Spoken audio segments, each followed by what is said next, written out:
नमस्कार. साधना साप्ताहिकाच्या ऐवज या व्हिडिओ मालिकेमध्ये आपणा सर्वांचं स्वागत. हेरम कुलकर्णी यांची आपण मुलाखत घेतोय. ही मुलाखत 2 भागात घेतोय. त्यातला पहिला भाग झालेला आहे आणि त्या भागामध्ये हेरम यांचं साधारणतः 3 दशकातलं एकूण सार्वजनिक काम, लेखन आणि अर्थातच शिक्षण क्षेत्र या संदर्भात आपण संवाद केला. आणि या मुलाखतीच्या दुसऱ्या भागात त्यांचं साधारणतः 6 महिन्यांच्या पूर्वी आलेलं बालविवाह नावाचं एक पुस्तक आहे. या पुस्तकाच्या भोवती आपण चर्चा करणार आहोत. खरं तर त्यांचं मनोगत जाणून घेणार आहोत. बालविवाह हे पुस्तक जुलै 2025मध्ये मधुश्री प्रकाशन पुण्यातलं त्यांनी प्रकाशित केलं आहे. आणि या बालविवाह पुस्तकामध्ये केवळ सैद्धांतिक चर्चा नाही, हेरमने प्रत्यक्ष कामातून जे काही अनुभवलं आहे, जे काही आकलन झालं आहे ते सगळं यात शब्दबद्ध झालं आहे. आणि अर्थातच हेरम यांच्या यापूर्वीच्या सर्व कामांचा संबंध या बालविवाह या पुस्तकाशी आहे. त्यामुळे म्हटलं तर हा जरी छोटा विषय किंवा छोटी थीम असं दिसत असलं तरी याची व्याप्ती आणि खोली आणि त्याच्यातली एकूण दुर्दशा ही खूपच जास्त भयानक आहे.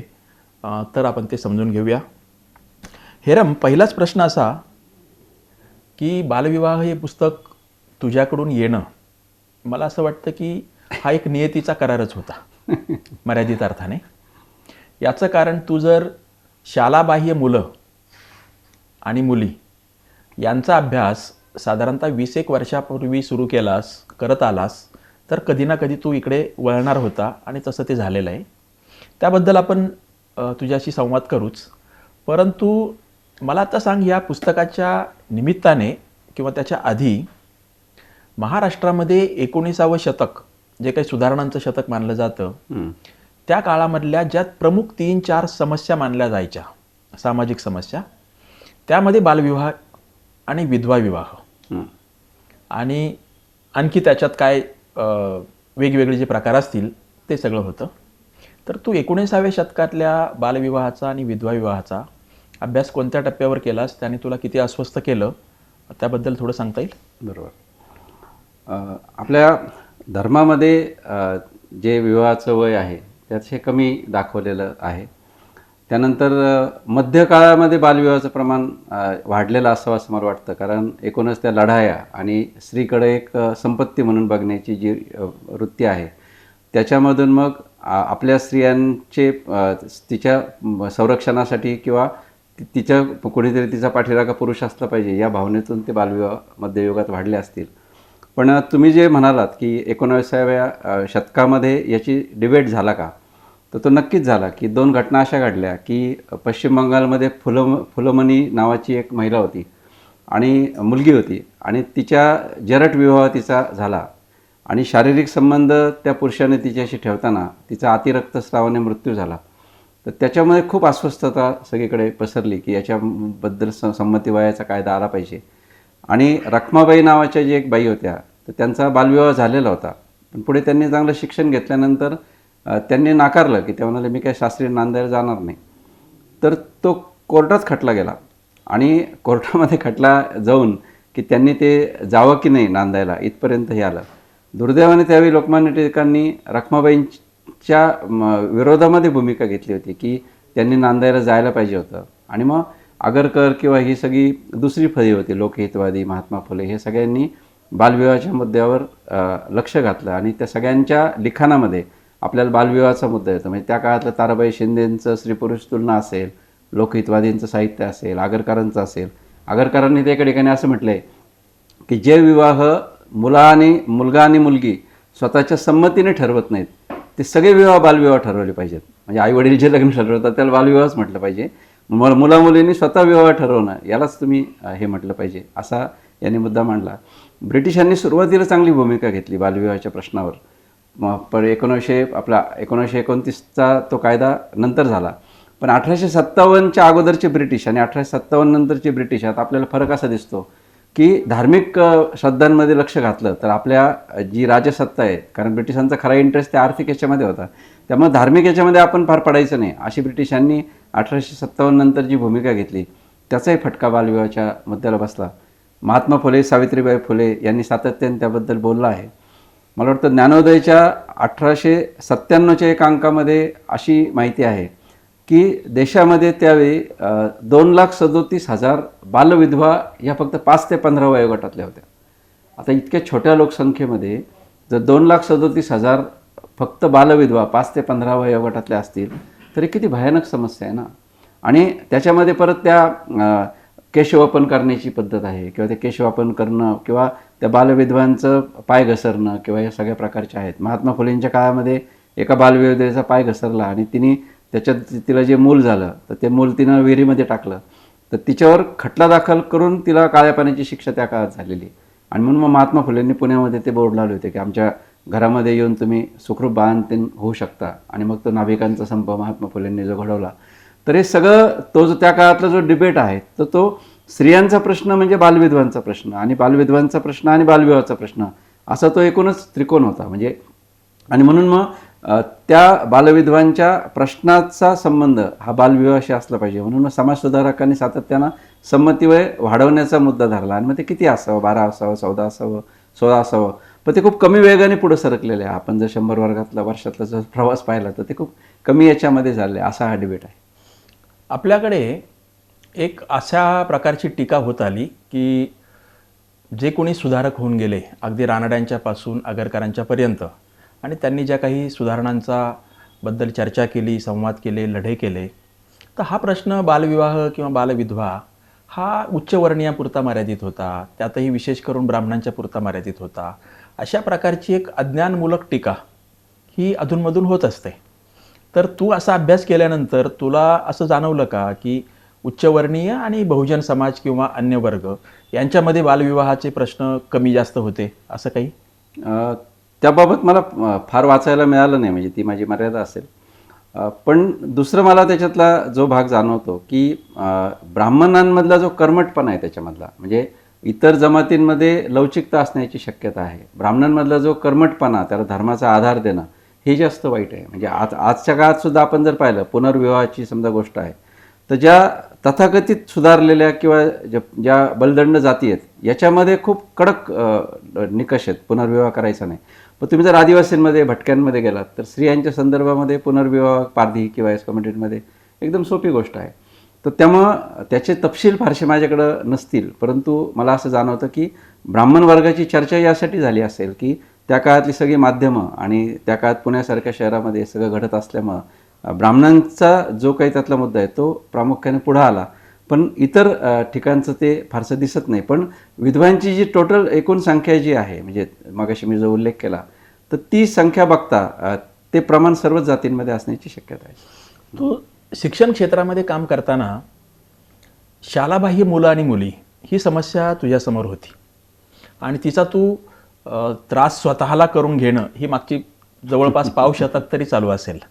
तर तुझ्या त्या भ्रमंतीमधून, अभ्यासातून, प्रत्यक्ष फिरण्यातून, एवढंच नाही तर तुझ्या शाळेमध्ये शिक्षणासाठी असलेल्या मुलामुलींच्या मधून, मुलांचे पण, केवळ बालविवाह काही मुलींचेच होते असं नाही, मुलांचेही, तर त्यावेळी तुझ्या अनुभवातलं विश्व बालविवाहाचं कसं होतं आणि तेव्हा तुला खरोखर तेवढी तीव्रता जाणवली होती का? तेव्हाच भविष्यात मी या विषयाचा अभ्यास करेल, पुस्तक लिहील असं काही मनात होतं का?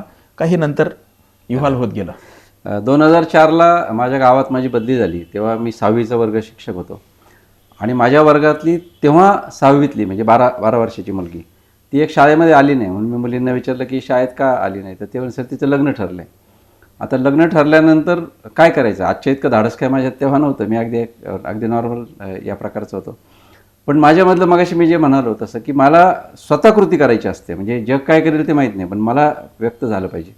तर मग मी पोस्टामध्ये गेलो, 3 पोस्ट कार्ड आणले आणि 3 पोस्ट कार्ड आमच्या गावचे सरपंच, आमच्या गावचे पोलीस आणि आमच्या गावच्या तहसीलदारला निनावी पद्धतीने टाकले की या ठिकाणी असा असा बालविवाह होणार आहे.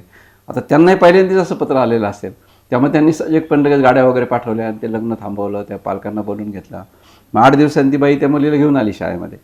तर मग मी आपलं सासूतपणे त्यांना म्हटलं, ताईचं तर लग्न होतं ना? ते म्हणाले हो, पण ते कोणत्या तरी मुडद्याने तक्रार केली त्याच्यामुळे ते लग्न थांबलं. आता तो मुडदा तिच्या समोरच उभा होता, हे तिला काय सांगावं. पण मग तेव्हा तो पहिला मुद्दा होता क्लिक होण्याचा. दुसरा भाग असा की मी जेव्हा शालाबाह्य मुलांवर काम करायला लागलो तर आमच्या तालुक्यामध्ये जवळपास 90 हायस्कूल आहेत आणि जवळपास एक आश्रमशाळा मोठ्या प्रमाणावर आहेत. तर मी प्रत्येक शाळेत जाऊन ह्या शालाबाह्य मुलांचा हिशोब घ्यायचो आणि मग मुली गैरहजर असल्या की ते मुख्याध्यापकांना विचारायचं की ही मुलगी कुठे आहे? मग ते असे मला असाच हात करायचे आणि बाजूला कोपऱ्याला घ्यायचे. सर चर्चा नका करू. म्हटलं का बरं? तिचं लग्न झालं आहे म्हणे. म्हटलं मग नाव का ठेवलं? नाही म्हणे ते नाव आम्ही ते तर राहिलं ते आपल्याला ते ठेवलं आम्ही, ते नावं तशीच असायची. मग मी काय केलं की अशा पूर्ण तालुक्यातल्या सगळ्या शाळांचा अभ्यास केला की याच्यामध्ये किती मुली अशा आहेत. तर मी जबाबदारीने सांगतो की 2012च्या दरम्यान माझ्या छोट्या तालुक्यामध्ये 72 मुलींची नावं शाळेमध्ये होती, पण त्यांची लग्न झालेली होती. एका तालुक्यातल्या याच्यातले मी 9वीचं वास्तव सांगतो की त्या सगळ्या मुली 8वी ते 10वीच्या दरम्यानच्या होत्या. मग मी अस्वस्थ झालो, हे डेटाचं करायचं काय? माझा श्रीनिवास रेणुकदास नावाचा मित्र आहे की ज्याने आम्ही दोघांनी मिळून पुढे बालविवाहाची चळवळ अकोला तालुक्यात सुरू केली. तर त्याला मी म्हटलं तू माहितीच्या अधिकाराचा अर्ज टाक. आणि मग त्यांनी माहितीच्या अधिकाराचा अर्ज टाकला. मी त्याला ती प्रशासन म्हणून सगळी माहिती दिली अधिकृत आणि मग त्यांनी त्याच्या बातम्या केल्या आणि मग ती बरीच खळबळ माजली आणि त्याच्यानंतर आम्ही त्या विषयावर काम सुरू केलं. तर मला असं जाणवतं की शिक्षण विभागामध्ये आजही मुलींच्या गळतीची चर्चा होताना बालविवाहाची चर्चा होत नाही. म्हणजे मुलींच्या गळतीची 100 कारणं सांगितली जातील, पण बालविवाह आहे त्याचं कारण सांगितलं जात नाही. आता परवा बजेटच्या आदल्या दिवशी जी आर्थिक पाहणी केंद्र सरकार जाहीर करतं त्याच्यातसुद्धा 14 ते 17 वयोगटातली 2 कोटी मुलं शाळेबाहेर आहेत असं डॉक्युमेंटमध्ये लिहिलं आहे. पण ते का बाहेर आहे त्याची चर्चा नाही. तर मला ते कळतच नाही की मुलींच्या गळतीचं जर महत्त्वाचं कारण हे आहे, कारण आजही महाराष्ट्रामध्ये बालविवाहाचं वय थोडं पुढं सरकलं एवढंच फक्त. आज 14 ते 16 वर्षाच्या मुलींची लग्न होतं 17पर्यंत, म्हणजे ॲक्च्युली 9वी ते 11वीची मुली आहेत त्या. मग त्या जर बाहेर पडत आहेत शाळेमध्ये तर कारण काय त्याचं कारण मुलींच्या गळतीचं महत्त्वाचं कारण शालाबाह्य मुलींचं बालविवाह आहे. पण आजही शिक्षण विभागाचा अजेंडा अजूनसुद्धा बालविवाह थांबवणं हा झालेला नाही. मला असं दिसतं की हे पुस्तक येण्याच्या आधी साधारणतः एक 8-10 वर्षापूर्वी आपण असं म्हणू, त्यावेळी आपला काही वेळा संवादही झाला होता. तू अशा काही वाड्या, वस्त्या, तांडे अशा ठिकाणी तू फिरत होतास आणि तिथे जाऊन बालविवाह होण्याचं प्रमाण किती आहे आणि ते कसं रोखता येईल यासाठी तू तुझ्या पातळीवर एका बाजूला पोलीस दल, दुसऱ्या बाजूला प्रशासन, स्थानिक कार्यकर्ते यांची मदत घेणं, त्यांना पुढे ढकलणं, असं तू काय काय करत होतास. तर नंतर तर तू अन्य राज्यामध्ये जाऊनही त्याचा अभ्यास करण्याचा प्रयत्न केलास, पण महाराष्ट्रातल्या कोणत्या तालुक्यात किंवा जिल्ह्यामध्ये तू तो फिरलास हा बालविवाहाचा प्रश्न हाताळण्यासाठी, त्याच्यावर काही एक उपाययोजना करण्यासाठी, आणि त्यावेळी तुझ्या मनातलं चित्र आणखी काही बदललं का?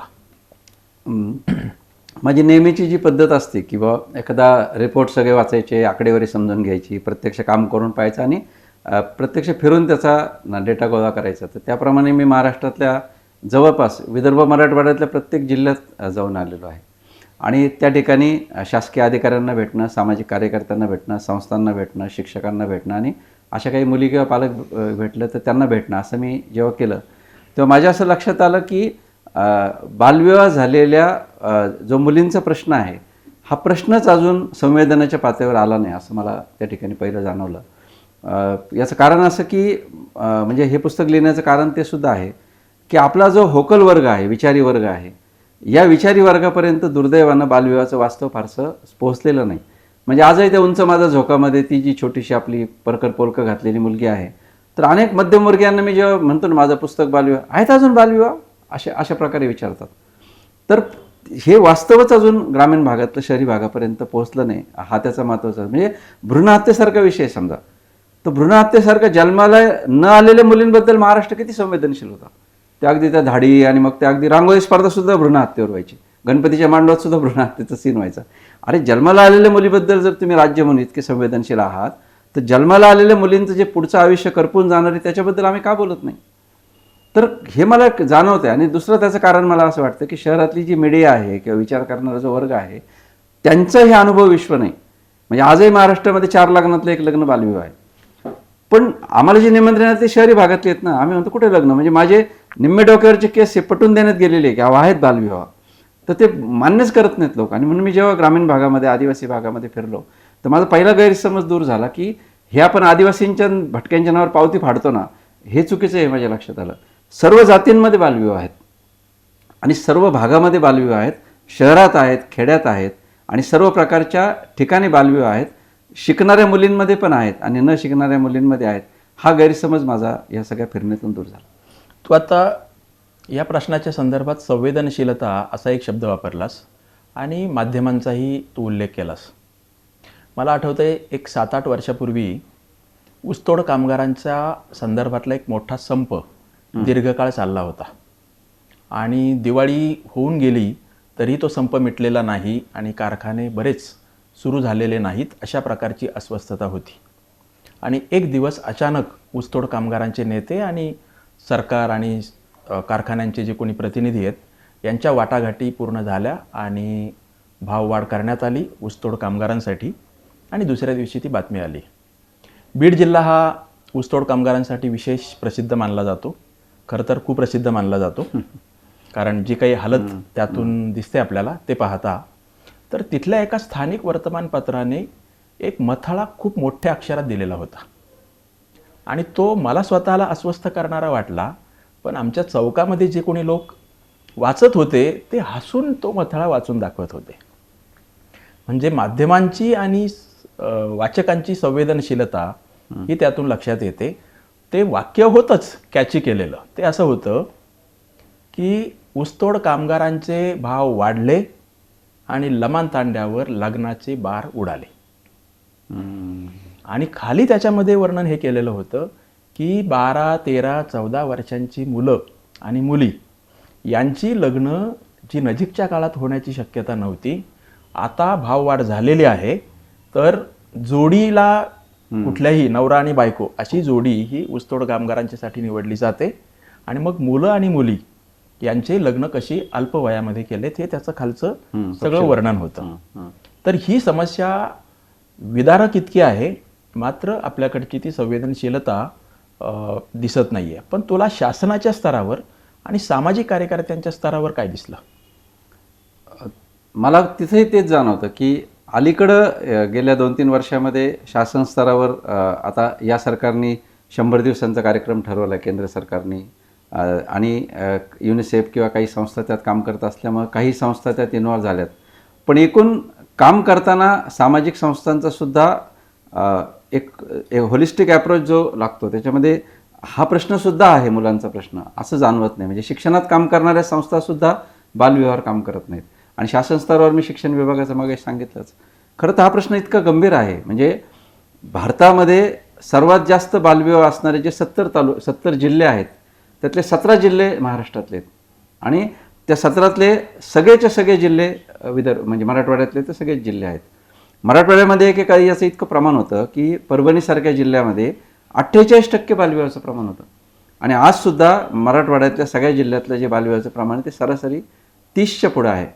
आणि पण मगाशी मी म्हणालो तसं की सामाजिक संस्था किंवा संघटना याच्यावर युनिसेफ किंवा या सगळ्या संस्थांच्या माध्यमातून काही काम करणारी संस्था आहेत, पण हा असा एक अजेंडा बनत नाही. म्हणजे स्त्रियांच्या प्रश्नावर काम करणाऱ्या ज्या संस्था आहेत त्यांनाही बालविवाहाचा प्रश्न हा त्यांच्या कामातला भाग वाटत नाही किंवा मुलांच्या प्रश्नावर काम करणारे किंवा शिक्षणाच्या प्रश्नावर काम करणारे सुद्धा बालविवाहाच्या संदर्भात अपवाद वगळतात. त्याचं प्रमाण कमी आहे आणि म्हणून शासनाच्या स्तरावर, सामाजिक संस्थांच्या स्तरावर, माध्यमांच्या स्तरावर जे मगाशी तू सांगितलं तर ते खूप भयानक आहे. आणि स्थलांतरित मजुरांच्या मध्ये तर ही समस्या अधिक गंभीर आहे.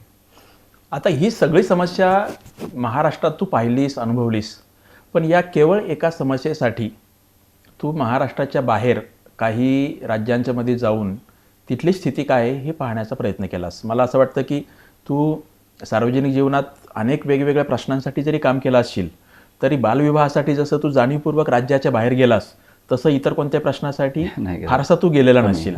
म्हणजे तुझी ती तीव्रता ही राज्याच्या बाहेर तुला घेऊन गेली. तर तो कोणते कोणते राज्य तू जाऊन आलास, काय स्वरूपाचा प्रवास झाला, काय अभ्यास केला, काय हाती लागलं? एकतर बालविवाहावर मराठीत असं स्वतंत्र पुस्तक नाही आणि त्यामुळे मला वाटलं की आपण बालविवाहावर एक स्वतंत्र पुस्तक मराठीत लिहिलं पाहिजे, कारण पुस्तकाने तो प्रश्न पुढे येतो. आणि मग याचे आयाम तपासताना जेव्हा मी त्याची वेगवेगळी आकडेवारी पाहिली तेव्हा राजस्थान हे बालविवाहासाठी खूप बदनाम राज्य आहे किंवा भारतामध्ये सर्वात जास्त बालविवाह असणारे जे प्रमुख राज्य आहेत त्याच्यामध्ये पश्चिम बंगाल आणि बिहार ह्या राज्यांचं प्रमाण मोठं आहे. तेलंगणाने काही प्रयत्न केलेले आहेत आणि म्हणून मग मी त्या काळात नोकरीतून रजा काढून थेट राजस्थानमध्ये गेलो, कारण राजस्थान आणि बालविवाह याचं एक समीकरण आहे. आणि म्हणून मग राजस्थानच्या वेगवेगळ्या जिल्ह्यांमध्ये फिरलो, तिथल्या शासकीय अधिकाऱ्यांना मी भेटलो, बिहारमधल्या काही गावांमध्ये मी गेलो. त्यानंतर आसाम आणि पश्चिम बंगालचा मी इंटरनेटच्या आणि वेगवेगळ्या रिपोर्टच्या मदतीने अभ्यास केला किंवा आपले जे भागवत पाथर्डीचे अधिकारी आहेत ते तेलंगणामध्ये असताना त्यांनी, म्हणजे ते प्रमुख आहेतच, तर तिथे असताना त्यांनी काही बालविवाहाच्या प्रश्नावर काम केलं आहे. ते काम मी बघायला गेलो तर मला असं जाणवलं की राजस्थान बालविवाहातून खूप वेगानं बाहेर पडतं आहे. म्हणजे प्रत्येक गावामध्ये 12वीपर्यंत शाळा असेल किंवा या प्रकारचा त्यांचा प्रयत्न, त्यांचं तिथलं संस्थांचं नेटवर्क जे आहे तर ते पण खूप चांगल्या पद्धतीचं आहे. त्यांनी त्याचा एक महासंघ बनवला आहे, त्याच्या माध्यमातून ते काम करत आहेत आणि खूप टीका झाल्यामुळं राजस्थानमध्ये एकूणच सामाजिक संघटना आणि वेगवेगळे सरपंच किंवा हे यांचा पुढाकार त्याच्यामध्ये वाढला आहे. दुसरी गोष्ट, मग अशी रखमाबाईंचं मी जसं सांगितलं तसं तिथे बालविवाह म्हणजे पाण्यामध्ये लग्न करायची पद्धत आहे किंवा कमी वयामध्ये हे करण्याचं, आणि त्यानंतर ती मुलगी तिच्या माहेरी राहते आणि मग तिला MC आल्यानंतर काही दिवसांनी तिला परत सासरी पाठवतात. तर मुली शिकायला लागल्याचा परिणाम असा चांगला झाला आहे की मुली मोठ्या झाल्यानंतर विचारतात की कोण नवरा आहे माझा, आणि मग तो काहीतरी शिकलेला नसतो, तो कुठेतरी शहरात असतो, शेतात असतो. तर अनेक मुली स्पष्टपणे नाकारतायत की मी काही आता सासरी जाणार नाही. हे मला खूप छान वाटलं त्या राजस्थानमधला हा बदल. बिहारमध्ये काही सामाजिक संस्थांच्या मदतीने मी गया जिल्ह्यामध्ये गेलो तर त्या ठिकाणी मुलींचे असे गट बनवलेले आहेत आणि त्या मुलींचे जे बनवलेले गट आहेत तर ते प्रबोधन करतात की या ठिकाणी बालविवाह करू नका किंवा या ठिकाणी ज्या मुलीच्या पालकांचं जाऊन प्रबोधन करणं, हे हे प्रकार तिथे होत आहेत. पण महाराष्ट्रामध्ये जी काही एक संस्थात्मक बांधणी चांगली झालेली आहे तर ती संस्थात्मक बांधणी अजून बिहार किंवा या राज्यांमध्ये मला जाणवली नाही. पण राजस्थान सरकारनं सुरू केलेल्या ज्या अनेक चांगल्या योजना आहेत त्या योजना मला महत्त्वाच्या वाटल्या. किंवा आता तेलंगणा सरकार आहे तर तेलंगणाच्या सरकारनं जर 18 वर्षाच्या पुढे तुम्ही मुलीचं लग्न केलं तर मुलीच्या लग्नाला 1,16,000 रुपये तेलंगणा सरकार देतं. तर या योजनेचा इतका चांगला परिणाम आहे की आज त्या ठिकाणी 1,16,000 ही गरिबांसाठी मोठी रक्कम आहे. तर त्यासाठी ते लग्न पुढे ढकलण्याची प्रक्रिया करते. किंवा आपण लाडकी बहीणसारख्या ज्या अनुत्पादक योजनांमध्ये खर्च केला, पण बिहार सरकारनं सायकलीवर खर्च केला की मुलींचं शिक्षण वाढलं पाहिजे. आणि म्हणून मग कोणतीही मुलगी 7वी पास झाली की 7वी पास झालेल्या किंवा 8वी पास झालेल्या मुलीला सायकल दिली जाते. त्याच्यामुळे बिहारमधलं मुलींचं शाळेतलं प्रमाण 7 पटीनं वाढलेलं आहे. आणि आफ्रिकेसारख्या अनेक देशांनी बिहार सरकारकडून आदर्श घेतलेला आहे. मग त्यांनी असे टप्पे बनवले नितीश कुमारांचे, किंवा 8वी नंतर इतकं, 12वी नंतर जर तुम्ही पास झाले तर इतके पैसे मिळतील, ग्रॅज्युएट झाले तर लॅपटॉप मिळेल, अशा पद्धतीच्या योजना बिहार सरकारने केल्यात. मला प्रश्न असा पडतो की जे बिहारसारखे ज्याला आम्ही मागास राज्य म्हणतो त्यांनाही सुचतं, तरी महाराष्ट्रासारख्या राज्यामध्ये काय येत नाही. आणि म्हणून तेलंगणाने केलेलं काम किंवा बिहारच्या याच्यामध्ये काम किंवा राजस्थान सरकारच्या अनेक कल्याणकारी योजना आहेत की ज्या मी या पुस्तकामध्ये छापलेल्या आहेत. तर इतर राज्य सरकारं वेगवेगळ्या कल्याणकारी राज्यांच्या योजनांच्या माध्यमातून मुलींचं शिक्षणाचं प्रमाण वाढवत आहेत. तर हा मला सकारात्मक भाग वाटला. आणि म्हणून आज 5व्या आरोग्य सर्वेक्षणामध्ये राजस्थानचं बालविवाहाचं प्रमाण 27% खाली आलं आहे. म्हणजे महाराष्ट्र 22% आणि राजस्थान 27%. हे जर पाहिलं तर राजस्थानने खूप प्रगती केलेली आहे एकूणच बालविवाहाच्या बद्दलची. तर अर्थात त्यात एक त्रुटी पण असू शकते की मी जो एरिया पाहिला त्याच्यामध्ये कदाचित ते सकारात्मकता असेल, पण 27% हा जो आकडा आहे हा एकूणच रिफ्लेक्शन दाखवायला पुरेसा आहे असं मला वाटतं. 27% आकडा हा पण तसं पाहिलं तर खूप अस्वस्थ करणारा, भयानक आहे. मला आठवतंय की 2001च्या जनगणनेनुसार भारतामध्ये बालविवाह म्हणजे 17पेक्षा कमी वयात विवाह झालेल्या मुलींचं प्रमाण 2001ला अधिकृतपणे जनगणनेनुसार हे 43% होतं. 2011च्या जनगणनेनुसार ते बरंच खाली आलं. बरंच म्हणजे तरी किती, तर साधारणतः 13% खाली आलं आणि 30% होतं. आणि आत्ता 2021ची जनगणना झालेली नाही, परंतु तुझ्या पुस्तकाच्या ब्लर्बच्या शेवटी पण तू म्हणालायस की 5 पैकी एका मुलीचा विवाह बालविवाह होतोय. म्हणजे ते आत्ता आपण असं धरून चालू की 20%च्या आसपास आलेलं असेल महाराष्ट्राचं, आणि तू सांगतोयस की राजस्थानचं ते 27% आहे. हे सुद्धा प्रमाण अतिशय भयानक आहे. आणि मी जी आकडेवारी सांगतो जनगणनेची ती राष्ट्रीय स्तरावरची आहे. काही मागास म्हणवल्या जाणाऱ्या राज्यांच्या मध्ये ती आकडेवारी अजूनही 30%, 35%, 40% पुढे आहे. आणि दक्षिणेकडच्या काही राज्यांच्या मध्ये ते प्रमाण कदाचित 10-15% पर्यंत आहे. परंतु या देशात आजही सरासरी काढली तर 25% आसपास बरोबर बालविवाह होत आहेत. आणि महासत्ता होऊ पाहणाऱ्या 150 कोटीची लोकसंख्या असलेल्या आपल्या देशाच्यासाठी किती मर्यादा असणार आहेत. कारण एकदा बालविवाह लवकर होणं म्हणजे शिक्षणापासून तुटण्याची शक्यता 90%, 95% वाढणं, आणि मग त्याबरोबर येणारं दारिद्र्य, त्याबरोबर आरोग्याची निर्माण होणारे प्रश्न. तर याबद्दल आपण बोलू. पण पहिलं काय काय उपाययोजना करता येतील असं तुला वाटतं? आणि याची कारणं काय काय आहेत, कारणं कशी दूर करता येतील आणि उपाययोजना काय करता येतील? बरोबर. आकडेवारीचा उल्लेख केला म्हणून फक्त एक आकडा ॲड करतो की जागतिक बँकेच्या एका अहवालामध्ये असं म्हटलंय की भारतामध्ये बालविवाह होत असल्यामुळं 1,07,000 कोटी इतका आर्थिक नुकसान भारताचे होते आहे. म्हणजे त्या मुलींचा वर्कफोर्सच वापरला जात नाही किंवा त्या मुलींच्या आरोग्यावर शिक्षणावरचा जो एक लॉस आहे आणि त्या मुलींचा रोजगारामध्ये शासन उपयोग करू शकत नाही याची कॉस्ट 1,07,000 कोटी आहे. तर म्हणून हा भावनिक मुद्दा नाही आहे फक्त, तर हा एकूण विकासाचा तुम्ही जो उल्लेख केला तो पण त्याच्याशी महत्त्वाचा वाटतो. आणि जगामध्ये जी लग्न होतात म्हणजे साधारणपणे आज 62 कोटी मुली ह्या बालविवाहित आहेत असं समजलं जातं. त्यातल्या 22 कोटी मुली ह्या भारतातल्या आहेत आणि त्याच्यामधल्या सुद्धा ज्या 15 वर्षाच्या आतल्या ज्या मुली आहेत यांची संख्या जवळपास 10 कोटी आहे आणि उरलेल्या मुलींची 12 कोटी इतकं ती ग्रॅव्हिटी आहे. कारणांच्याबद्दल तुम्ही मगाशी जे उदाहरण सांगितलं बीड जिल्ह्यातलं, तर स्थलांतर हे त्याचं महत्त्वाचं कारण आहे. म्हणजे स्थलांतरित पालकांना म्हणजे आपल्याकडे हा कोयता म्हणतात की मुलगा आणि मुलगीची जर जोडी केली तर स्वतंत्र उचल मिळते. त्यामुळं मगाशी जी बातमी सांगितली तर ते स्थलांतरित मजुरीला जाणारे पालक हे मुलींचे लग्न करून टाकतात. त्याचं दुसरं कारण सुरक्षिततेमध्ये सुद्धा असतं. म्हणजे त्या मुलीला जर गावाकडे ठेवलं तर तिची काय हमी घेणार, म्हणजे कोठेवाडीच्या अत्याचाराचा जो आपला संदर्भ आहे आपल्या जिल्ह्यातला, तर तो बघता मुलीला गावात सुरक्षित कसं ठेवायचं हे एक कारण आहे. गरिबी हे आपलं पावती फाडायचं एक आवडतं ठिकाण आहे सर्वांचं किंवा प्रत्येक गोष्टीमध्ये गरिबी हे कारण सांगून टाकायचं. पण गरिबी हे त्याचं कारण जरी असलं तरी माझा प्रश्न असा आहे की मग मुलाचं का नाही बालविवाह करत, मुलीचाच बालविवाह का करतो गरीब पालक? म्हणजे तुमचा जो माइंडसेट आहे हा खरा मुद्दा आहे त्यातला. आणि म्हणून परंपरा जो मुद्दा आहे की अनेक जातीमध्ये आजही परंपरा आहे की मुलगी शहाणी झाली म्हणजे MC आली तिला की त्या मुलीचा बालविवाह करून टाकायचा. अशा काही काही परंपरा आहेत. मुलीकडे वस्तुरूप पाहण्याचा जो पालकांचा दृष्टिकोन आहे हे त्याचं कारण मला वाटतं. म्हणजे मी वाईट उपमा वाटेल पण शेळी पालन करणारा शेतकरी आणि बालविवाह करणारा बाप याच्यामध्ये मला अंतरच वाटत नाही. हा फक्त मुली त्या शेळीचं वजन वाढायची वाट पाहत असतो बकरीचं आणि हा फक्त तिचं वय वाढायचं, कधीतरी लग्न करायचं ना मग 18 काय आणि 12 काय असं त्याचा दृष्टिकोन असतो. चौथं कारण जे वाटतं मला लग्नावरचा वाढता खर्च जो आहे त्याचासुद्धा परिणाम होतो. म्हणजे बालविवाह तुम्हाला चोरून लपून करावा लागतो, म्हणजे त्याला काही मंगल कार्यालय घ्यावं लागत नाही, लॉनवर रिसेप्शन द्यावे लागत नाही, त्यामुळं पटकन ते लग्न होऊन जातं, त्यामुळं तो खर्च कमी होतो. 2 बहिणी असतील तर मोठी वयात असेल तर छोटी तिच्याबरोबर तिचं लग्न उरकलं जातं, हे एक त्याचं कारण आहे.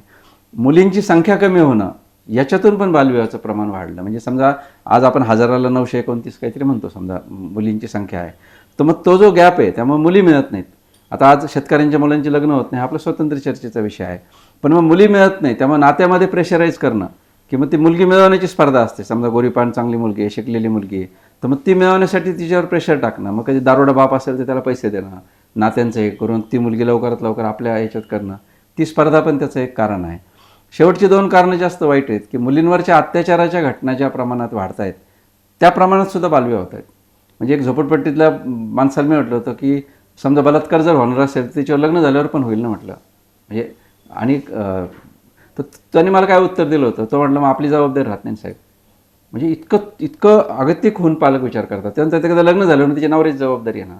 इथं झोपडपट्टीत जर माझ्या मुलीवर अत्याचार झाला तर पोलीस माझी काही दखल घेणार आहे का म्हणे, आणि अशा पोरीशी कोण लग्न करेल म्हणे. त्यामुळे पटकन जबाबदारीतून मोकळं, ही एक अगतिकता पण आपण त्यामुळे समजून घेतली पाहिजे. आणि अजून त्यातला जो शेवटचा भाग आहे तो जास्त विदारक आहे की आज ह्या कोरोनानंतर असं म्हटलं जातं की बा मुली पळून जाण्याचं प्रमाण वाढलेलं आहे.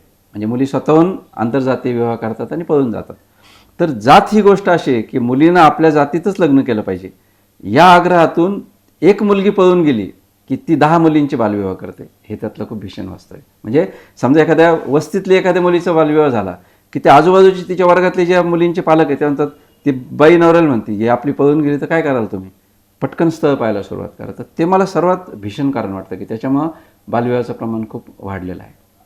तू आत्ता जे म्हणालास की एक मुलगी पळून गेली तर 10 मुलींचे बालविवाह होतात, हे खरं तर एखाद्या विदारक बातमीचा मथळा म्हणावं असंच आहे, त्याच्यातून ती सगळी वस्तुस्थिती येते. आता या पार्श्वभूमीवर कायदा काय करू शकतो? आत्ताचे सध्याचे कायदे जे काही आहेत बालविवाहाच्या संदर्भात हे किती परिणामकारक आहेत, यासाठी शासन, पोलीस दल, सामाजिक कार्यकर्ते आणि शिक्षण क्षेत्रातील लोक यांची काही युती होते, त्याच्यात काही संगनमत आहे, एक समन्वय आहे, काहीतरी घडतंय का घडत नाही आहे? म्हणजे सर्वात प्रभावी कायदा बालविवाहाचा आहे आणि सर्वात न वापरला गेलेला कायदा बालविवाहाचा आहे. सर्वाधिक ढिसाळ अंमलबजावणी आणि सर्वाधिक कडक कडक कागदावर. त्याची म्हणजे तो कायदा इतका कडक आहे की त्याच्यामध्ये 2 वर्ष सश्रम कारावास आणि 1 लाख रुपयाचा दंड असा त्याच्या हे आहे. म्हणजे बालविवाहाला कारणीभूत ठरलेल्या व्यक्तींना का व्यक्तींचा. आईवडिलांनाच. त्याच्यामध्ये सर्वांना आरोपी करायची तरतूद आहे.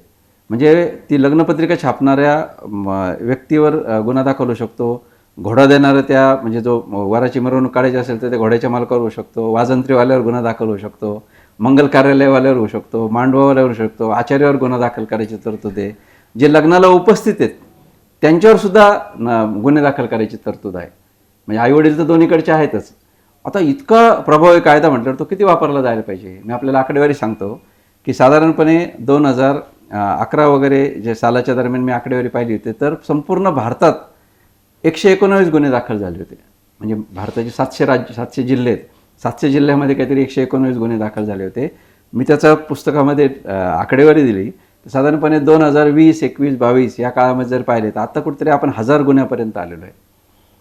आणि त्याच्यात पुन्हा शिक्षा किती लागते याचा मध्यंतरी एका संस्थेने हे केला होता तर जवळपास 85% गुन्हे टिकतच नाहीत, कारण आरोपी खूप असतात आणि ते आपल्या न्यायालयीन प्रक्रियेत ते कधीतरी येतं. मग ते साक्षीदार बऱ्याच त्याचे पुरावे नसतात.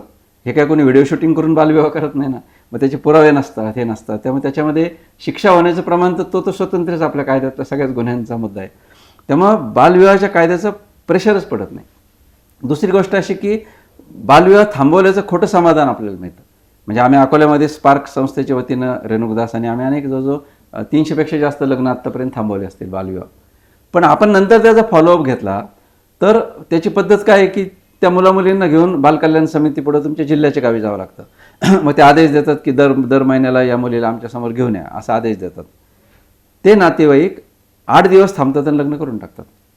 आणि समजा पुन्हा त्या समितीपुढे न्यायचं, ती पंजाबी ड्रेस घालून ती समितीपुढे त्याच्यानंतर. हे बघण्याची यंत्रणाच आपल्याकडे अजून विकसित आपण करू शकलो नाही की बालविवाह थांबवल्यानंतर तो होणार नाही परत, हे बघण्याची काही यंत्रणा नाही. तुमच्याकडे काहीच यंत्रणा नाही, कारण खर्च झालेला असतो मुलीच्या बापाचा आणि त्या हातचं स्थळ जाऊ नये म्हणून मग ते काय करतात की हातचं स्थळ जाऊ नये म्हणून मग ते ठरवतात की शांतता करू आणि मग परगावी जाऊन लग्न करू. आणि ती एकदम नॉर्मल राहते, फार तर शांत होईपर्यंत ती माहेरीच राहते.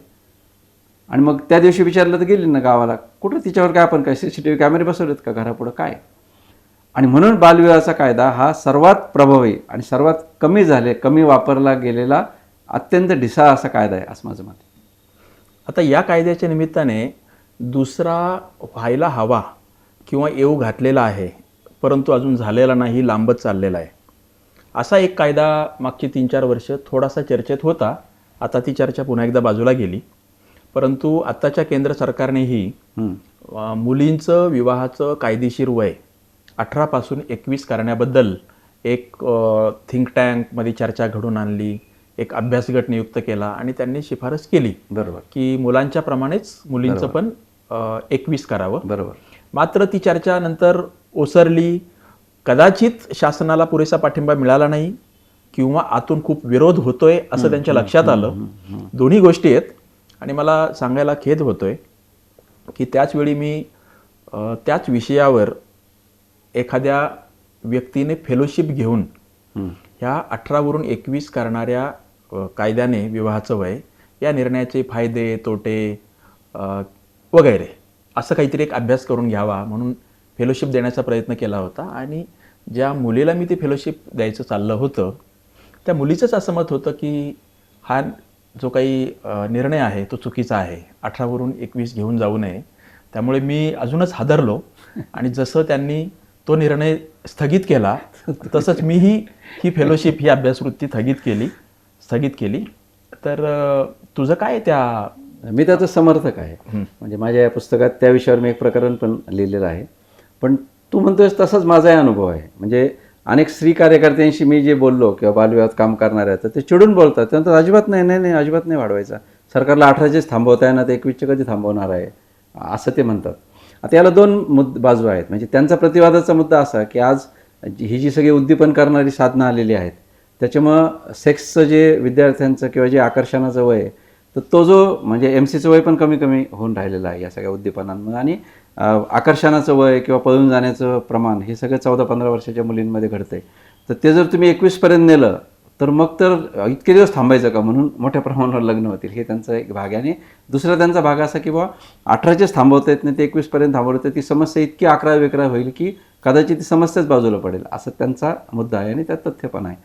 मला स्वतःला असं वाटतं की मी त्याचं समर्थक अशासाठी आहे की म्हणजे माझं साधं कार्यकर्ता म्हणून म्हणणं असं आहे की आज 18 वर्षापर्यंत तुम्ही लग्नाचं वय आणलं की नाही, मग आता लग्न व्हायचं प्रमाण, बालविवाह होण्याचं प्रमाण पुढं आलं की नाही. म्हणजे आज 16-17 वर्षाच्या मुलींची लग्न होतात, 15-16-17, तर 21 केल्यानंतर गुन्हा मोडण्याचं प्रमाण आहे ना, हे 19-20 वर्षापर्यंत जाईल. म्हणजे 21व्या वर्षी लग्नाचा कायदा आणि 14व्या वर्षी लग्न करायचं, 7 वर्ष आधी कोणी डेअरिंग नाही करणार. म्हणजे चुकून जरी लग्न जे करतील ते 19-20व्या वर्षी लग्न करतील, त्याचा फायदा असा होईल की नकळत आपण बरेचसे पुढे जाऊ. हा एक मला कार्यकर्ता म्हणून त्याच्यातला पॉझिटिव्ह भाग वाटतो. दुसरा भाग मी त्याचं समर्थन अशासाठी करतो की 18व्या वर्षाची मुलगी काय करते हो, म्हणजे आज 18 वर्ष म्हणजे 12वीचं वर्ष, मग 12वी झालेल्या मुलीचं सक्षमीकरण होतं का, व्यक्तिमत्वाचं सक्षमीकरण होतं का, आणि ती काय करणार आहे. आणि तिचं शरीर जर पक्व झालं 21व्या वर्षी तर ती अधिक चांगल्या मुलाला जन्म देईल. तिचं 21 वर्ष ग्रॅज्युएशनचं वर्ष आहे आणि ग्रॅज्युएशन जर तिचं झालं तर ते खूप चांगलं होईल. याला जोडूनच फक्त एक सामाजिक मुद्दा सांगतो की परवा दिवशी मी एका ठिकाणी महिलांच्या मोठ्या मेळाव्यात भाषण केलं एकल महिलांच्या प्रश्नावर, आणि मी सहज म्हटलं हात वर करा बरं, एकल महिला होत्या बऱ्याच, की ज्यांचं लग्न बालविवाह झाला अशा महिलांनी वर हात करा. तर माझा फोटो मी काढला नाही त्याचा, पण तुम्हाला सांगतो मांडवातल्या निम्म्यापेक्षा जास्त बायकांनी वर हात केले की आमचे बालविवाह झालेले आहेत. आता कमी वयामध्ये लग्न झाल्याचा परिणाम काय होतो, मी 21च्या मुद्द्यावरच आहे की कमी वयात लग्न झाल्याचा परिणाम काय होतो की तुमच्यावर लवकर जबाबदाऱ्या पडतात. म्हणजे आज माझ्या ऑफिसला ज्या काही महिला येतात अगदी 14 वर्षाच्या, म्हणजे ती आलेली असते, मी तिला विचारतो लग्न कधी झालं, ती 15व्या वर्षी लग्न झालं, मग पहिलं मूल 16व्या वर्षी. आता त्याच्यात सुद्धा पुन्हा आपली परंपरा आहे. म्हणजे मी राजस्थानमध्ये हा प्रश्न विचारला होता की बाबा जर मुलीचं समजा झालं लग्न झालं, मग बाळंतपण उशिरा करायला काय अडचण आहे. ते म्हणाले नाही ना, ते लगेच पोरगं व्हावं लागतं म्हणे, नाही तर लगेच टाकून देतात की हिला मूल होत नाही म्हणून तो नवरा दुसरी बायको आणतो, किंवा तो म्हणतो की हिला मूल होत नाही, मग ते सिद्ध करण्यासाठी मला मूल होतं यासाठी तुम्हाला मुलगा होऊ द्यावा लागतो. आणि मग 15व्या वर्षी लग्न झालं, 16व्या वर्षी मुलगा झाला, 17व्या वर्षी दुसरा मुलगा होतो, दारू पिऊन तो 22व्या वर्षी, हिच्या 22व्या वर्षी मरून जातो. 22व्या वर्षी ती मुलगी ती बाई जेव्हा आमच्या ऑफिसला येते तेव्हा तिच्या हाताला 5 वर्षाची आणि 4 वर्षाची 2 मुलं असतात. शिक्षण तिचं 7वी किंवा 8वी झालेलं असतं. मी तिला जर म्हटलं जा पंचायत समितीत, तर ती म्हणते पंचायत समिती कुठं आली. म्हणजे कुठल्याच प्रकारचं व्यक्तिमत्वात सक्षमीकरण नाही, माहेरचं गाव आणि सासरचं गाव इतकंच तिचं भावविश्व. अशा महिला म्हणजे शहरातल्या तुमच्या मुली 25व्या वर्षापर्यंत लग्नसुद्धा करत नाही हो. या सगळ्या अभिनेत्री आहेत, IAS अधिकारी, पॅकेज घेणाऱ्या मुली आहेत सगळ्या, या सगळ्या 30व्या वर्षी लग्न करतात किंवा लग्नच करत नाहीत. आणि आमच्या ग्रामीण भागातल्या या मुलींचं 22व्या वर्षी सगळं आयुष्य संपलेलं असतं आणि निर्णयसुद्धा घेऊ शकत नाही पुनर्विवाहाचा, कारण मुलांची जबाबदारी असते. म्हणून मला असं वाटतं की आपण 21 वर्षापर्यंत नेऊन टाकलं ना एकदा, ती जर सक्षम झाली ना, तर ती सक्षम झाल्यानंतर मग तिचं ती पुढं पाहू शकेल. या अर्थाने मी 21 वर्षाचं स्वागत करतो. पण त्याच्यामध्ये एक मुद्दा अजून फक्त ॲड करून थांबतो की त्या संस्थांचं जे म्हणणं आहे की ग्रामीण भागामध्ये तुम्ही व्होकेशनल कोर्सेस काहीच नाहीत आणि तुम्ही फक्त म्हणताय घरामध्ये मुलीला थांबवून ठेवा. म्हणजे आज समजा अशी कल्पना करा की समजा एखाद्या मुलीने 8वी, एखाद्या गावात 8वीपर्यंत शाळा आहे समजा, पुढच्या 8वीने तिने शाळा सोडली, म्हणजे 14व्या वर्षी तिने शाळा सोडली, तर 7 वर्ष त्या मुलीने फक्त घरात राहायचं का. म्हणजे तिथं पॉलिटेक्निक नाही, इंजिनिअरिंग नाही, IIT नाही, होम सायन्स नाही, कुठल्याच प्रकारचे कोर्सेस तुम्ही ग्रामीण भागामध्ये तयार केलेले नाहीत. 8वीच्या पुढे शाळा नाही ग्रामीण भागामध्ये, आणि तुम्ही फक्त हट्ट धरायचं नाही 21 वर्षापर्यंत लग्न करायचं नाही. तुम्ही जेव्हा अनेक संधी निर्माण कराल ग्रामीण भागामध्ये, मग ते लग्नाचं वय आपोआप वाढत जाईल. म्हणजे एखाद्या कलेक्टर झालेल्या मुलीला काही हट्ट नाही धरावं लागत की तू तुझा बालविवाह करू नको, ते आपोआप वाढत जातं वय. तसं बालविवाहाचं वय आपोआप वाढत गेलं पाहिजे. यामधली एक दुःखदायक गोष्ट अशी आहे फक्त की जी तुम्ही खूप छोट्या तुकड्यात पाहिलं तर तुम्हाला त्याची तीव्रता जास्त जाणवते की असा जर कायदा झालाच तर त्याच्यात जास्त नुकसान किंवा जास्त त्रास कोणाला होणार, तर अतिशय गरीब कुटुंब आहेत त्यांच्या पालकांना त्याचा जो त्रास होतोय आता सुद्धा 18चा असून. तर अनेकांचं म्हणणं असं आहे की 18वरून तुम्ही 21वर जर गेलात आणि जे आत्ताच 15-16व्या वर्षी लग्न करतायत ते अजून 5 वर्षे त्यांनी मुली जगवणं, वाढवणं, त्यांचा खर्च करणं आणि त्यांची सुरक्षा पाहणं, हा मुद्दा जरीही विदारक असला, अस्वस्थ करणारा असला, तरीही समाजाचा विचार करताना तुकड्यात विचार केला तर मग आपल्याला कोणतेच कायदे करता येणार नाही. बरोबर. आणि हा समाजाचा गाडा कधीच पुढे सरकणार नाही. आपल्याला समग्रपणे विचार करण्याची गरज आहे. हा मुद्दा इथून खूपच चांगल्या प्रकारे अधोरेखित होतोय. आता मला सांग की तू हे एकल महिलाचा मगाशी थोडा उल्लेख केलासच, पण गेली 4-5 वर्ष तोही काम करतोयस आणि आत्ताचा हा बालविवाह हे पुस्तकही. तर या दोन्हीच्या मध्ये तुला काय कोरिलेशन दिसते? बरोबर. मला असं जाणवतं की बालविवाह झालेल्या मुलीचं, ती जेव्हा एकल होते तेव्हा तिचे प्रश्न अधिक दाहक होतात. म्हणजे आता कौटुंबिक हिंसाचाराची आकडेवारी आपल्याला सांगतो की समजा कौटुंबिक हिंसाचाराचं प्रमाण हे 25% साधारणपणे महिलांना भोगावं लागतं असं आहे. पण एकल या बालविवाह झालेल्या मुलीच्या बाबतीत ते 45%, म्हणजे 20% ते प्रमाण एकदम वाढतं. याचं कारण तिचं वय कमी असल्यामुळं नवरा तिच्यावर दादागिरी करतो, सासू-सासरे तिच्यावर दादागिरी करतात. अनेकदा नात्यातले लोक तिचे लैंगिक शोषण करण्याच्या सुद्धा घटना घडलेल्या आहेत. आणि त्यामुळं परित्यक्ता होण्याचं जे प्रमाण आहे ते बालविवाह झालेल्या मुलींच्या बाबतीत जास्त आहे. कारण त्या नवऱ्याचा तिच्यातला इंटरेस्ट संपून जातो ना, ती एकदा कमी वयाची असते, त्यामुळे तो शारीरिक संबंध काही काळ ठेवून तिच्याशी तिला घरातून काढून द्यायच्या. कारण ती कुठल्याच प्रकारे नीट कम्युनिकेट करू शकत नाही. सासू-सासरे आहेत समजा, त्यांच्याशी नीट बोलू शकत नाही. त्यानंतर घरातलं काम तिला बऱ्याचदा जमत नसतं. म्हणजे ती अगदी मुलींच्या वयाची नव्हती, अगदी लहान आहे की नाही. आणि मग अशा मुलीला ती जेव्हा एकल होते, म्हणजे एक तर तिला घराबाहेर काढून टाकलं जातं. म्हणजे महाराष्ट्रातली परित्यक्तांची जी संख्या आहे त्याच्यामधली मी जबाबदारीने सांगतो की बहुसंख्य संख्या ही बालविवाह झालेल्या मुलींची आहे की त्यांना घराबाहेर काढून दिलेलं आहे. त्यानंतर विधवा प्रश्नाचा जो मुद्दा येतो, तर दारूनं मरणाऱ्यांची संख्या आज महाराष्ट्रामध्ये खूप मोठी आहे. रस्ते अपघातामध्ये दारूनं किंवा याने. तर त्यांच्या ज्या विधवा झालेल्या महिला आहेत यांचं दुःख खूप मोठं आहे. याचं कारण असं की तिचं सक्षमीकरण व्यक्तिमत्वाचं नाही, तिचं शिक्षण कमी झालेलं आहे, तिला कुठल्याच प्रकारचं एक्सपोजर नाही आहे, कुठल्या प्रकारची शहरं तिने पाहिलेली नाही आहेत. आणि अशा काळामध्ये सासरचे लोक तिला प्रॉपर्टी पण देत नाहीत. म्हणजे 14व्या दिवशी घराबाहेर काढलेल्या महिला मी बघितलेल्या आहेत लग्नानंतर, की तुझा मुलगा आमच्यामुळे गेला त्याच्यामुळं तू राहायचं नाही. मग ती म्हणते तो दारू पित होता, मग तुझं काम नाही का बायको म्हणून त्याला सुधारण्याचं. किंवा अनेक ठिकाणी नवरा पोरगा सुधारला पाहिजे म्हणून त्याचं लग्न लावून देतात आणि ते अधिक कॉम्प्लिकेटेड होत जातं. त्यामुळं या महिलांना बऱ्याचदा घराबाहेर काढलं जातं किंवा घर सोडावं अशा पद्धतीची सिच्युएशन तयार केली जाते. दुसरं मला वाईट याचं दिसतं सध्याचं चित्र आपल्या ग्रामीण भागामध्ये, की पूर्वी कुटुंब एकत्र होतं, म्हणजे वडील आणि मुलं सगळी एकत्र असायची. त्यामुळं आलेल्या बहिणीला सगळेजण सपोर्ट करायचे. ते सासरी भांडायला जायचे, आमच्या मुलीला इस्टेटचा वारस मिळवून द्या किंवा हे करून द्या. आज असं झालं आहे की ग्रामीण भागामधले कुटुंब संस्था तुटल्यामुळं स्वतंत्र राहतात, मुलं सगळे स्वतंत्र राहतात, आईवडील म्हातारे असतात. त्यामुळे ती जरी माहेरी आली तरी तिला आधार द्यायला कुणी नाही. म्हणजे तिच्याबरोबर साधा संजय गांधीचा अर्ज भरायला सुद्धा भाऊ येत नाही. कोर्टामध्ये जाणं, वकील पाहणं हे तर पुन्हा लांबच राहिलं, किंवा तूच तुझ्या गुणांनी सासरी माहेरी आली असशील अशा पद्धतीने तिच्याकडे बघितलं जातं. त्यामुळं बालविवाह झालेल्या मुलीचं जे दुर्दैव आहे ते खूप मोठं आहे. म्हणजे शिकलेल्या नोकरी केलेल्या मुलीने समजा घटस्फोट घेतला नवऱ्यापासून तर तिचं फार काही बिघडत नाही. ती समजा परित्यक्त होऊन बाजूला आली तर तिचं फार काही बिघडत नाही, किंवा ती विधवा झाली तर फार काही बिघडत नाही. म्हणजे भावनिकदृष्ट्या तिची तोडफोड आहे, नक्कीच तिचं दुर्दैव आहे. पण आर्थिक तिची संसाधन आहे, त्याच्याबाबतची तिची सोय, ती स्वतःचा व्यवसाय सुरू करू शकते. पण बालविवाह झालेली मुली ही एक पंगू मुलगी आहे, अपंग मुलगी, दिव्यांग मुलगी आहे की ती काहीच करू शकत नाही. शिक्षण नाही, तिच्याकडे कोणते कौशल्य नाही, तिच्या पाठीशी कोणी नाही. आणि म्हणून बालविवाहाने हा जो बालविधवांचा प्रश्न आहे हा एकमेकाशी जोडलेला आहे असं मला म्हणतं. तुझ्या आत्ताच्या या उत्तरातून मला तुझेच आवडते लेखक आणि अर्थातच माझेही नरहर कुरुंदकर यांचा एक छोटा लेख आठवतोय. पूर्व पक्ष उत्तर पक्ष अशा शीर्षकाचा जेमतेम 2-3 पानांचा लेख आहे.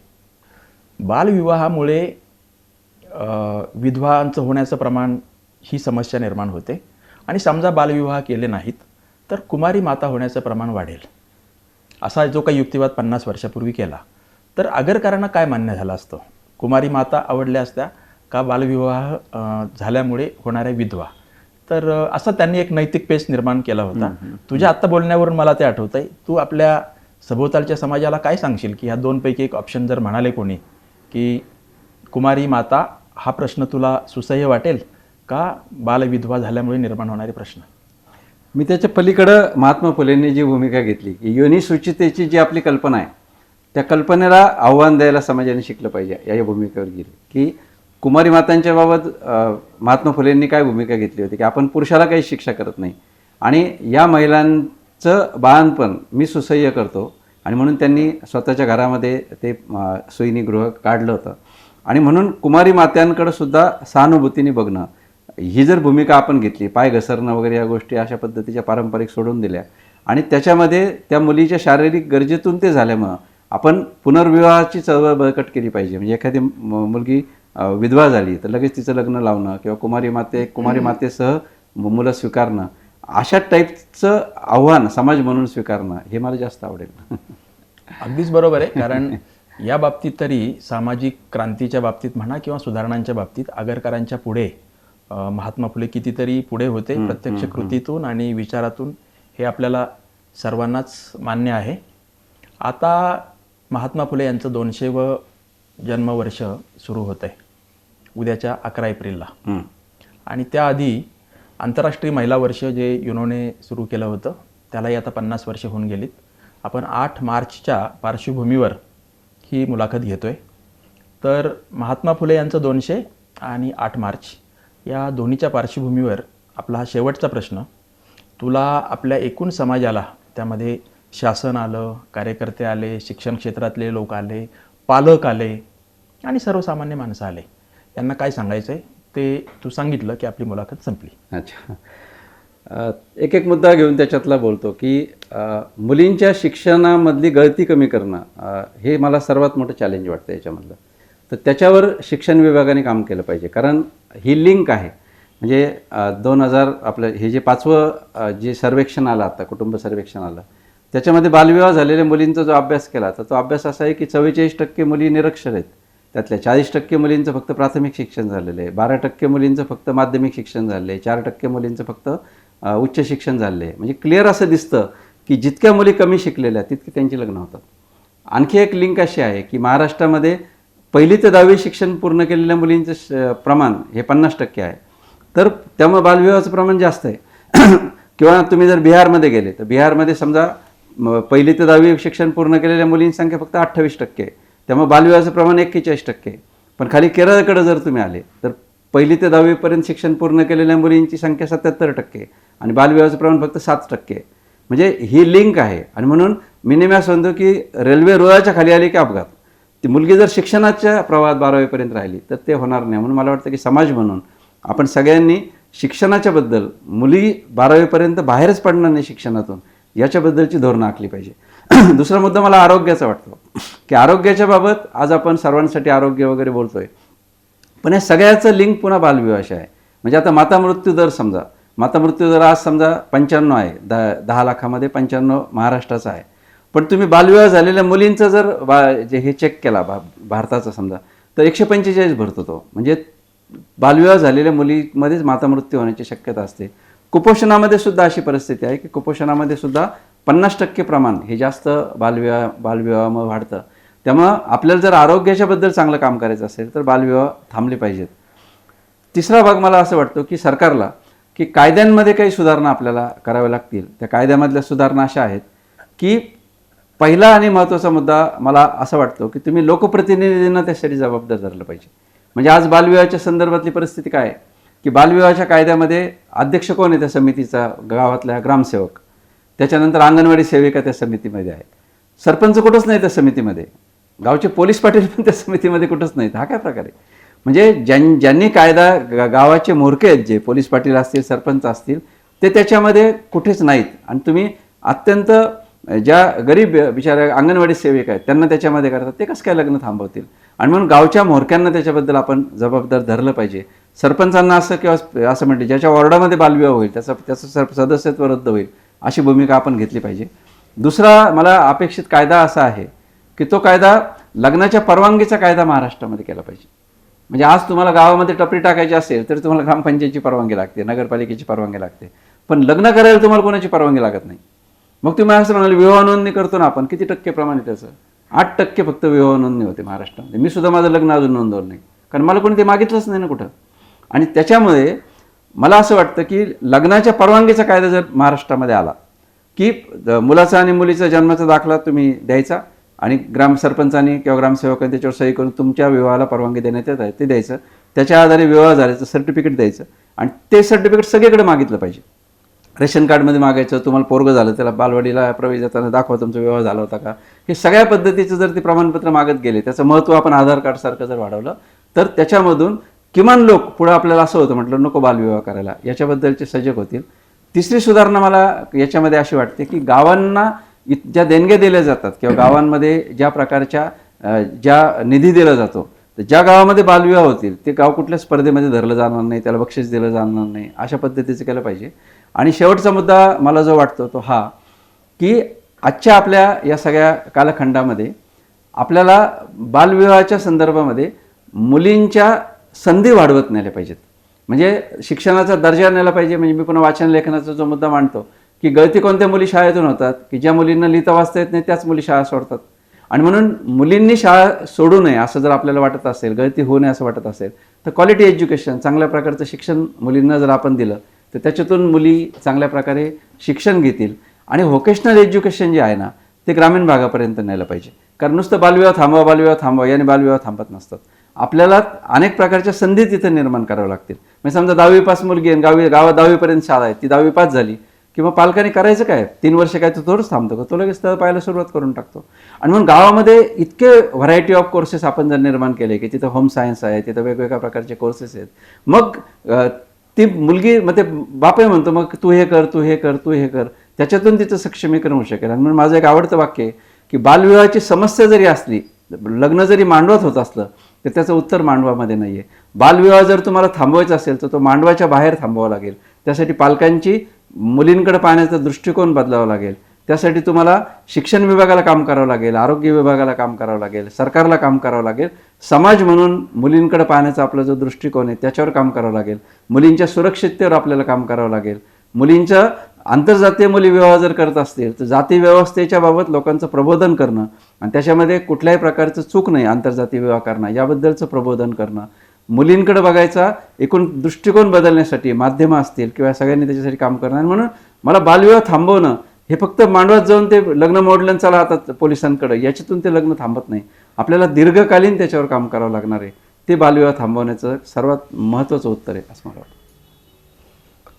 हेरमने मागच्या वर्षी सानेगुरुजी 125च्या निमित्ताने म्हणजे 125वे जन्मवर्ष त्यानिमित्ताने असा एक संकल्प केला होता की महाराष्ट्राच्या कानाकोपऱ्यात 125 व्याख्यानं तो सानेगुरुजींच्यावर देईल. प्रत्यक्षात ती 80 झाली, कारण त्यातला बराचसा कालखंड हा त्याचा नोकरीचाच होता. नंतर त्यांनी स्वेच्छानिवृत्ती घेतली आणि मला असं वाटतं की तो स्वतः इच्छुक होता, तयार होता. आपल्या लोकांची झोळी फाटकी असल्यामुळे ते 125पर्यंत गेला नाही.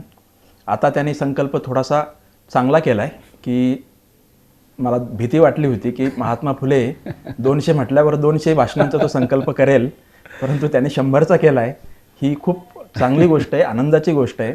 मी या निमित्ताने हा व्हिडिओ जे कोणी पाहणार आहेत त्यांना असं आवाहन करेल की महात्मा फुलेंचं जे काम आहे ते शिक्षणापासून महिलांच्यापर्यंत आणि अस्पृश्यता निर्मूलनापासून तर शेतकऱ्यांच्यापर्यंत याची व्याप्ती आणि खोली ही प्रचंड मोठी आहे. डॉक्टर दाभोलकर तर महात्मा फुल्यांचा उल्लेख सुधारकांच्या विद्यापीठांचे कुलपती असा करायचे. तर हेरमची व्याख्यानं महाराष्ट्रात उलट दुर्गम भागात आडबाजूला जिथं फार व्याख्यानं होत नाही आहेत, जिथे खरी गरज आहे अशा व्यक्तींनी संस्थांनी आयोजित करावेत. हेरम त्यासाठी येईल आणि त्याची ही 100 भाषणं 11 एप्रिल 2027 पूर्वी होतील अशी आपण आशा बाळगू. त्यासाठी त्याला शुभेच्छा देऊ. आणि आत्ता ही संपूर्ण मुलाखतीच्या वेळी एक चांगली गोष्ट अशी आहे की जरी फ्रेममध्ये नसतील तरी आमच्या सोबत न्यायमूर्ती हेमंत गोखले आणि सुनील कुमार लवटे यांनी या दोनही भागातल्या मुलाखतीचा बराचसा भाग ऐकलेला आहे प्रत्यक्ष आमच्यासमोर बसून. सुदैवाने दोघांचंही एक एक पुस्तक साधना प्रकाशनाकडून आलेलं आहे आणि मला वाटतं की ही ऐतिहासिक मुलाखत ठरेल तुझ्या दृष्टीने आणि विषयाच्या दृष्टीने. तर अशा या मुलाखतीच्या व्हिडिओ फ्रेममध्ये आपले हे दोनही मान्यवर त्यांचं पुस्तक तुला भेट देत आहेत असे आले तर ते जास्त योग्य ठरेल, तुलाही ते सन्मानाचं वाटेल असं मला वाटतं. तर मी हेमंत गोखले सरांना आणि लवटे सरांना दोघांनाही विनंती करतो की तुमचं पुस्तक आपण हेरमला भेट देऊ.